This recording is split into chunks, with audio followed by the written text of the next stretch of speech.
I am not the first person you loved. You are not the first person I looked at with a mouthful of forevers. We have both known loss like the sharp edges of a knife. We have both lived with lips more scar tissue than skin. Our love came unannounced in the middle of the night. Our love came when we'd given up asking love to come. I think that has to be part of the miracle. This is how we heal. I will kiss you like forgiveness. You will hold me like I'm hope. Our arms will bandage and we will press promises between us like flowers in a book. I will write sonnets to the salt of sweat on your skin. I will write novels to the scar of your nose. I will write a dictionary of all the words I've used trying to describe the way it feels to have finally found you. And I will not be afraid of your scars. I know sometimes it's still hard to let me see you in all your cracked perfection, but please know, whether it's the days you burn more brilliant than the sun, or the nights you collapse into my lap, your body broken into 1,000 questions, you are the most beautiful thing I have ever seen. I will love you when you are a still day. I will love you when you are a hurricane. Thank you. To be your wife and to love her and cherish her forevermore. I do.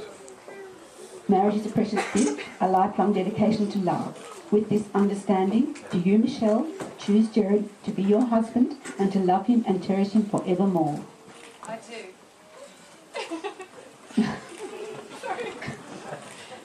Michelle and Gerard, we've reached the point in this ceremony where you are about to make your personal vows to each other. But before you do that, I ask you to remember always that the love you share today will provide the foundation for a lasting, developing love. If you can stay true to the vows you are about to make, then your life together will be full of happiness. And now, Michelle, please repeat after me. I call upon the people here present to witness that I, Michelle Carolyn Hilton, do take you, Gerard John Moon, to be my lawful wedded husband. Gerard, I commit my life to you, embracing all joys and sorrows.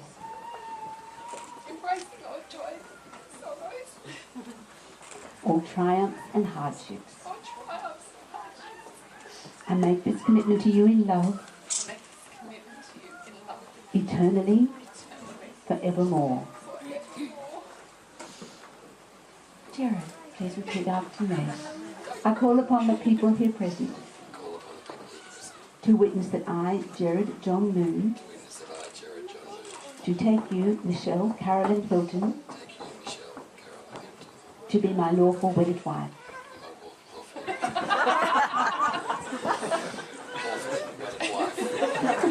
Get together. I'll have to keep it together. I want to live with you, Michelle. Just as you are. I choose you above all others. To share my life. I want to love you for yourself. In the hope that you will become all that you can be. And now, John, have the rings come back. Can we hurry up? The rings, please. The rings? Gus, can you go and get the rings done?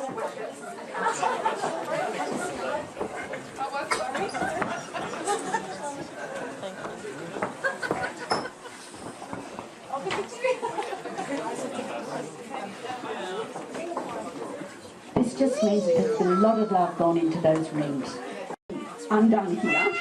These rings are now charged with love, life, joy and good wishes for you to exchange, wear and cherish as a reminder of your union. Where are the scissors? He forgot to. Is a treasured and valued possession. It is a circle that has no beginning and no end. They speak of eternity. It demonstrates a continuing bond, the circle of life, and symbolises equality and an infinite commitment, which are the foundation stones of marriage. And now, Gerard, as you take the ring, and as you place it on Michelle's hand, please repeat after me. Michelle, I give you this ring in celebration of my love for you, and as a pledge to honour you and grow with you for the whole of our life together.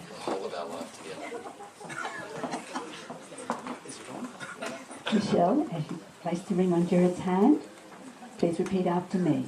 I've got to make sure the engraving's the right way. Gerard, I give you this ring Gerard, I give you this ring in celebration of my love for you in celebration of my love for you, and as a pledge to honour you pledge to honour you, and grow with you grow with you, for the whole of our life together. all of our lives together.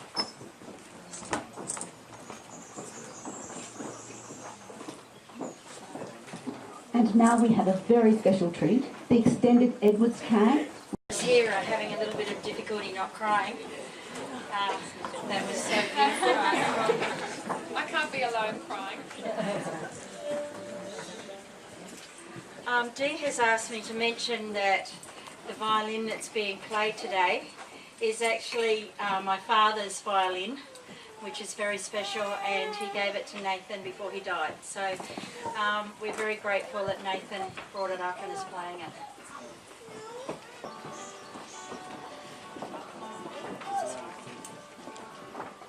There's something in your eyes makes me want to lose myself, makes me want to lose myself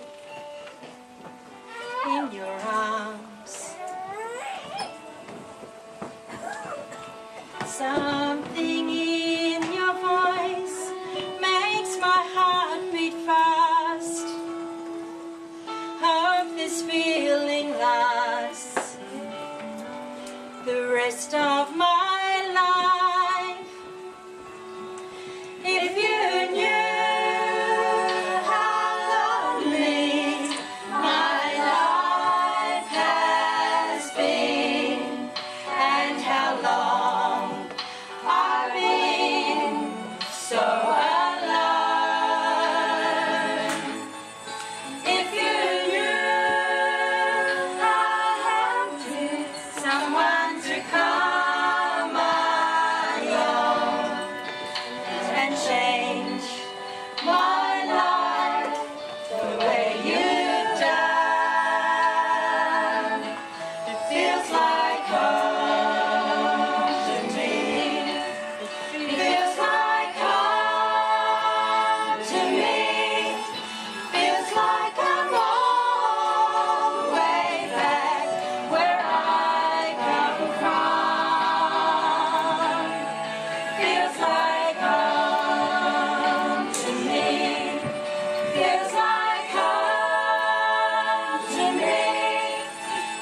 where I belong. Thank you, Gerard, for bringing him. Yeah. I love you.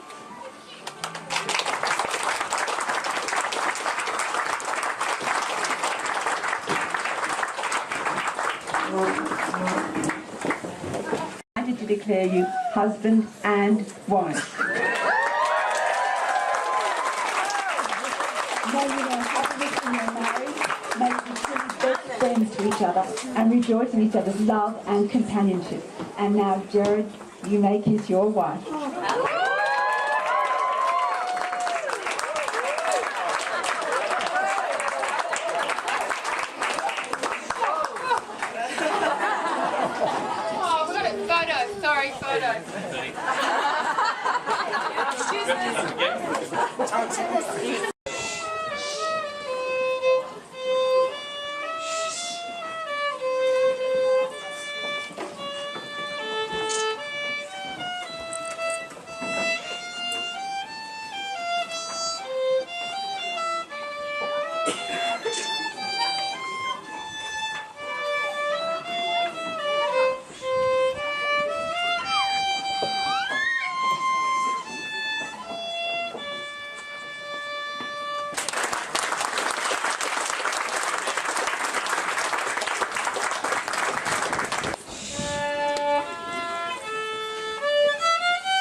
And now I have the very great pleasure of presenting Michelle and Gerard with their marriage certificate. Congratulations.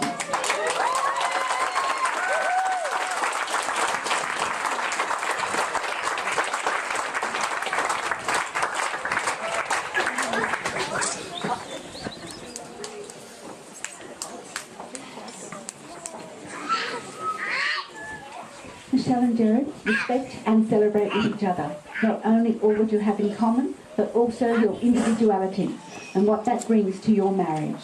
Cherish every opportunity that allows you to share your beliefs and grow closer to each other.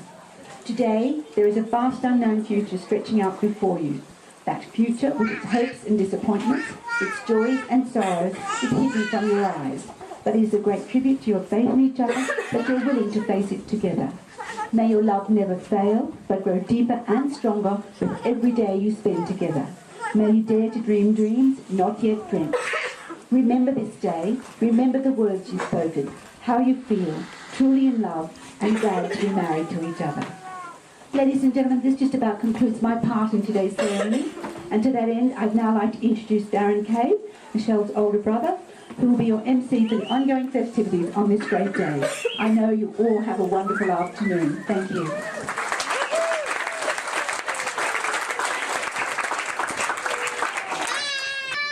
Buenos días, señores. Oh, sorry, wrong wedding. Sorry, Sean. I expect nothing less. Okay.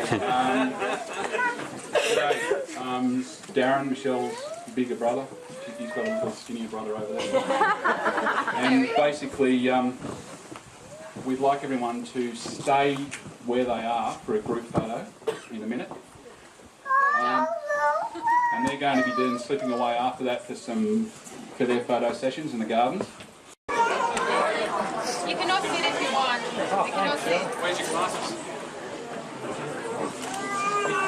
Welcome everybody. If you can't hear me because I don't have a really big resounding voice, come a little closer. Sorry, darling. But then again, it could be boring as a speech. But anyway, hopefully not.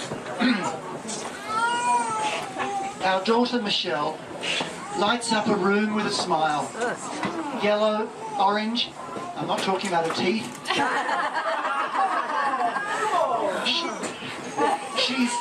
She's a flower. She's earthed too, with grit, determination and clear thinking. And her kids are spectacular. Close to each other, as Michelle and her big brother Darren are, but we won't go there. Soon they'll be kicking all sorts of goals.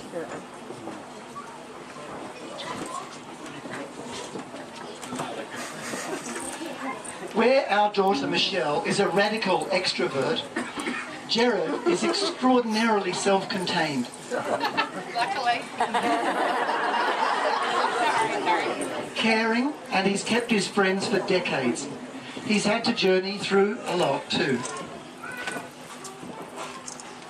I love the way they are together. The ease, the almost conspiratorial quiet of togetherness. Their shared passion of childcare and digital technology. And I notice how well the family is doing. Well done, And just how easily Gerard has settled in, how very present and diligent and caring he is with the kids, especially Gus.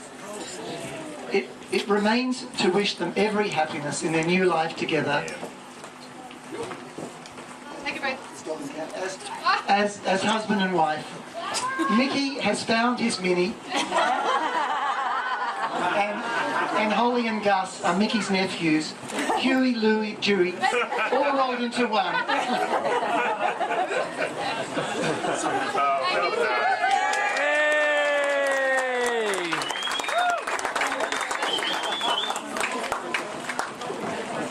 No tongues. Yeah, well done. Wow, good on you, mate. Now the second person that would like to talk is very, very quiet. She doesn't say much. She stays in the background of the family. Nobody really knows her. Is that you, Michelle? Oh, sorry, it's Mum. We'll get it a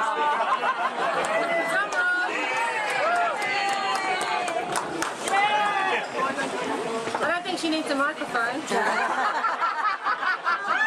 Good Lord, who gave that woman a microphone? But you're licking it, baby. Okay. Well, my daughter, I've always called the sunshine of my life. I used to sing it to her. Spoke to the walkabout one. I think it's oh, sorry. It's been taken.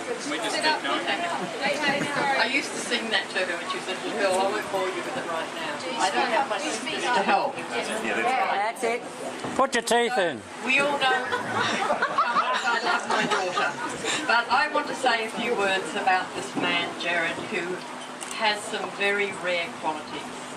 It's not often you find a man who's prepared to wait for the girl, for the woman he loves. But there's a story that even almost outshines Gerard. And it comes from the Torah. There was a young man called Jacob who fell in love with a beautiful girl called Rachel. And as it was the habit in those days, he had to go and speak to her father about it. And I don't remember the name of the father, though my husband's told me 100 times and I've read it, but whatever. That's not the story. The father said, if you want my daughter, you've got to labour in the fields for 7 years for her.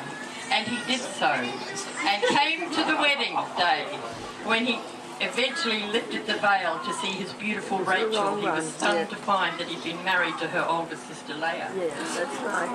And he was devastated. And when he said to his father-in-law, I wanted your daughter Rachel, he said, you want Rachel, you've got to work for another 7 years. And he did. So here we have a man with the patience of the days of old in the Torah who's waited for the girl he loves. And I know she's a treasure, and I know he knows that. And he's a treasure also. So we love I you. had a few words to say. And I'd like to call upon John now, the best man, to say a few words.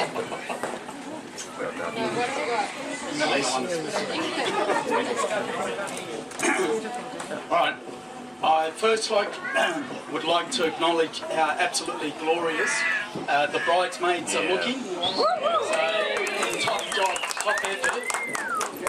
Now, I've heard that the producers of Farmer Wants a Wife are in town. So I think we've got 4 likely candidates. Don't you think? And how about us groomsmen? Haven't we brushed up like a good crop of Robertson potatoes? Not looking bad ourselves, aren't we?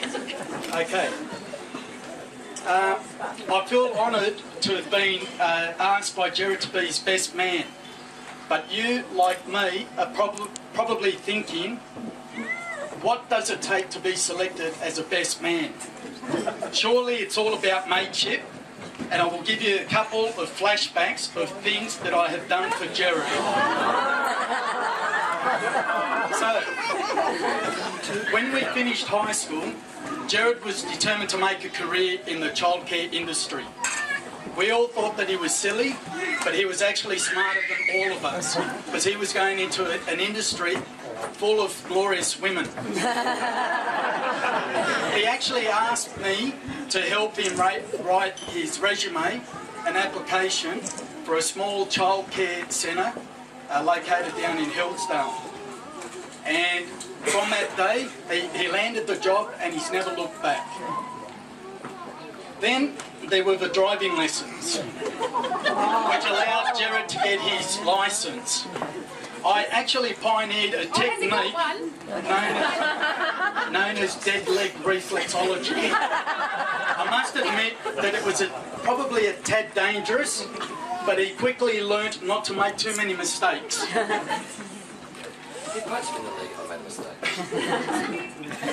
Now, at the end of our Year 12 studies, before the days of Schoolies Week on the Gold Coast, we actually took off on a school trip to Tassie. And it's hard to believe from his mild-mannered exterior, but Gerard was actually Tasmania's first astronaut. Back in 1986, in a little-known hamlet called Burnie, Gerard was launched into space but made a rapid descent to Earth. You see, we were sleeping in bunks, and I had the pleasure to have the bottom bunk, and Gerard had foolishly decided to take the top bunk. I was lying down and I had my feet up against his mattress, and I was launching him up and down in the air like a bucking bronco. We were laughing our heads off when Gerard all of a sudden leant over and said, "John, you better stop it before..." And as he said that, I gave him one almighty launch up in the air and he missed the bunk. Ouch. And lastly, Gerard's favourite flashback, and I believe he's still getting therapy for this one, on a weekend trip away to Morisset on Lake Macquarie with a bunch of friends, we got in a bit of a late night water pistol fight. We were in teams and I was on the opposite side of Gerard. Unfortunately, Gerard's team had taken control of all the water sources. So desperate times meant desperate measures. I had been cornered by Gerard and we engaged in an almighty showdown. Gerard looked at me with this puzzlement and asked the question, why was the water warm and salty? I will leave it up to you to work it out. I can continue until midnight with many more stories, but I think that you get the picture. So selecting me as the best man meant that Gerard has achieved the ultimate revenge in the fact that I've had to get up in front of all of you to make a speech. Okay. Now, for the last 4 years, we've been hearing about a woman that caught the attention of Gerard. He couldn't wait until the next conference or meeting because it meant he would see her once again. We would encourage him to ask her out, but no matter how hard we tried to convince him, Gerard would flatly refuse to ask her out as he confided in us that he was too worried that he would scare her off and it would affect their friendship. So after 4 years, we had an absolutely gutful. Gerard to stop talking about Michelle. If he's not going to walk the talk, then fais-moi la grande bouche. Now, throughout 2013, on numerous occasions during the school holidays, Gerard would bring along Gus and Holly to the picnics that were organised between our friends. He was like a mother duck with ducklings, and it was quite bizarre behaviour to witness. Unlike the times, see, when Gerard didn't have Gus and Holly, he would give all of us heaps about the way we looked after our kids. And now all of a sudden, the foot was on the other shoe, and we gave him heaps. So Gerard is truly fond of Gus and Holly, and they had built a mutual respect for one another.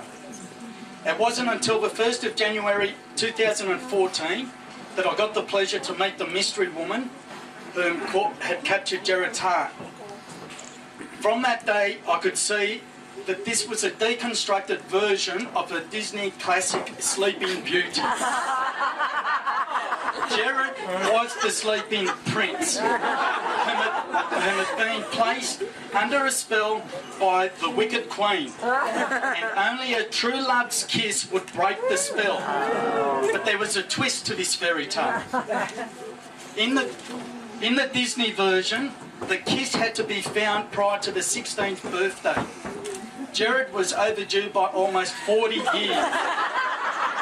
And I'm not too sure how many more kisses or what else it took to break the spell. It is also customary that I talk about the groom's past lovers. And Gerard had many a fling. To name a few, there was Belle, Jasmine, Ariel, Aurora, and also Minnie Mouse. But his biggest love of all was Mickey Mouse. Yes, that is correct. He was involved in a love triangle with 2 mice. That's quite a tale.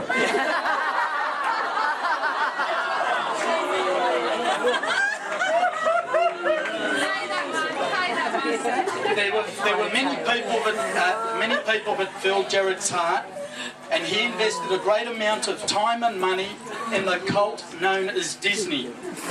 We all hoped that Michelle would be like the knight in shiny armour who would ride in on her white horse and rescue him from the grip of Disney. But unfortunately, she too has succumbed to the evils of Disney. And from that day forward, Gerard knew she was a keeper. Very good. Just got to revert to that. But The props.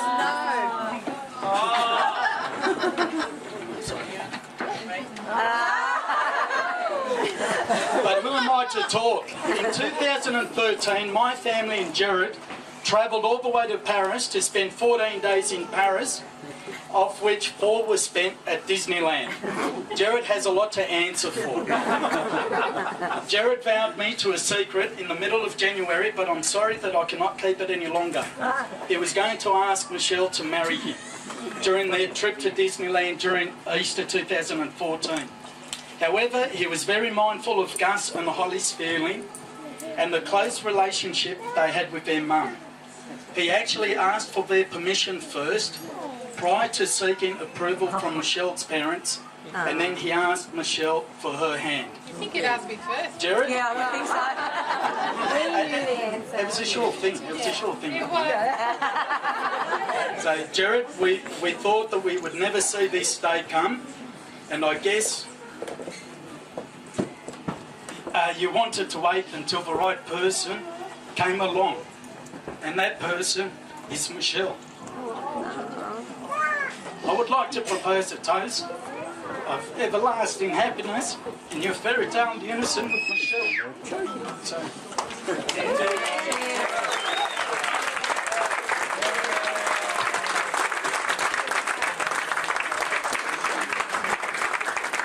it off.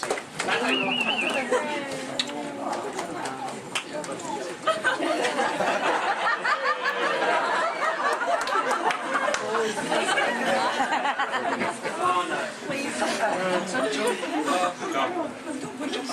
Watch the Okay, traditionally we would ask the groom next, but he's got a few tears and he's like, no, I'm kidding. We're going to ask Christine Bradley to come up and share some thoughts with us.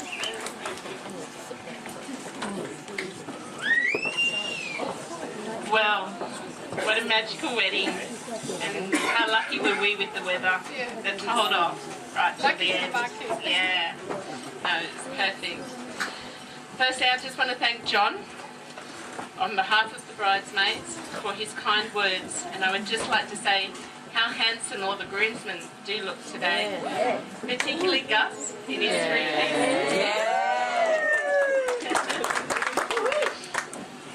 Thank you to Dee and Andrew for being so welcoming to everyone and opening up their gorgeous property to all. It's just magical and perfect.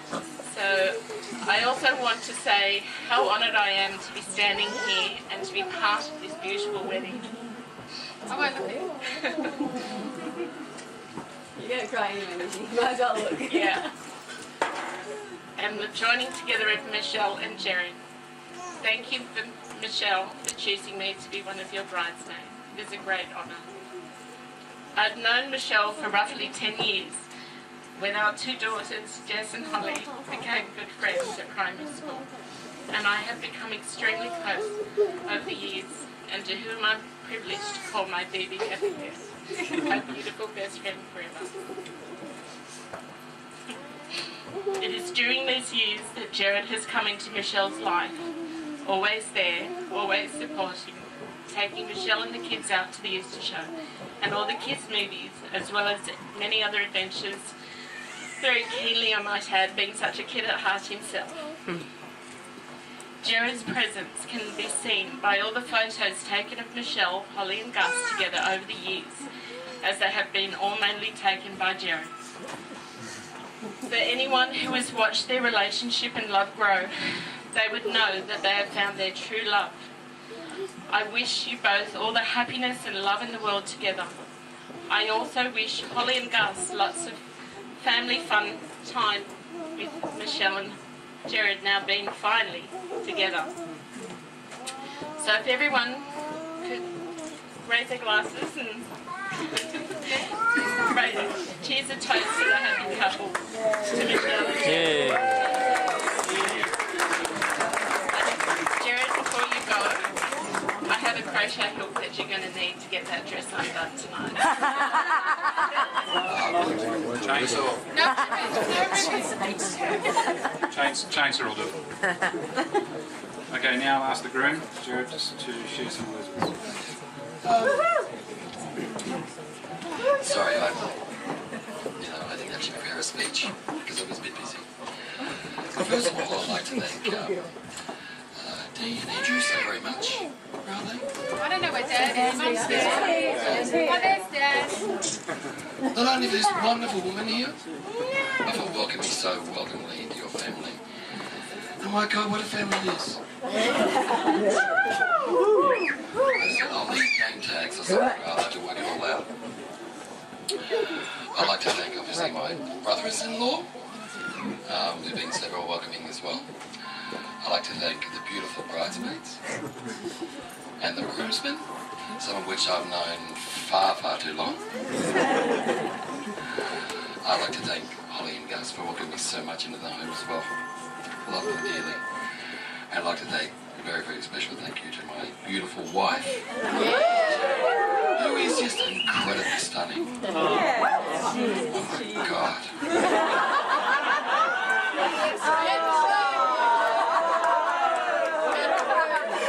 Later. I'd also like to thank you all for coming, because I know it's a bit of a long distance for many of you, but thank you so much. I'd like to thank my family for being here. Look at them, Jack. So thank you so much. And also I'd like to thank those who are watching over us tonight, today. You know, those who can't be here, but they are here in our hearts.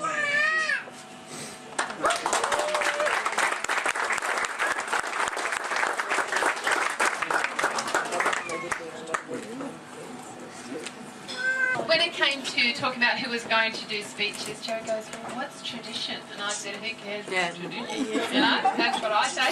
Anyway, I need to say, of course, a massive thank you to my mum and dad for hosting this here. It has taken so long to organise this. The biggest fear was watching the weather forecast for the last month, and even getting closer to the day. Yes, it always said thunderstorms today, thunderstorms, and we've had flooding the last couple of days, so that's why the gardens, if you don't go back, if you go for a walk, you might get a bit muddy, but that's okay. But thank you so much for all your hard work, especially Mum. She has just non-stop. The other people, there's lots I do have to thank, but I do need to make a special thanks to the team of secret workers that came down on Thursday afternoon, which is my best friend Vicky, and her partner Drew and her son Jack and my little boy Gus, and they helped us do all of this here today, because we were meant to get married down there, but all of this is thanks to them. And then the secret workers that we had last night that came along, and we got it all finished. So please enjoy yourselves. Thank you for making the trip, especially to my 92-year-old Nana. Go, Nana. And I'm blessed she's here. So thank you, Nana Ruth. All right. And the last one is this fella here, my husband. Thank you for finally kissing me. Because that's when I knew that it was okay. All right? And I hope I was your princess.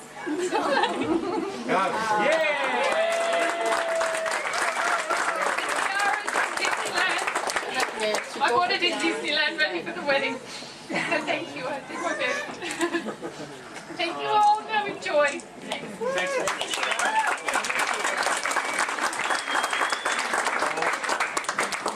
Okay. That's it, sorry. This is a married couple. Please join me in a round of applause and taste the bride and groom as they do.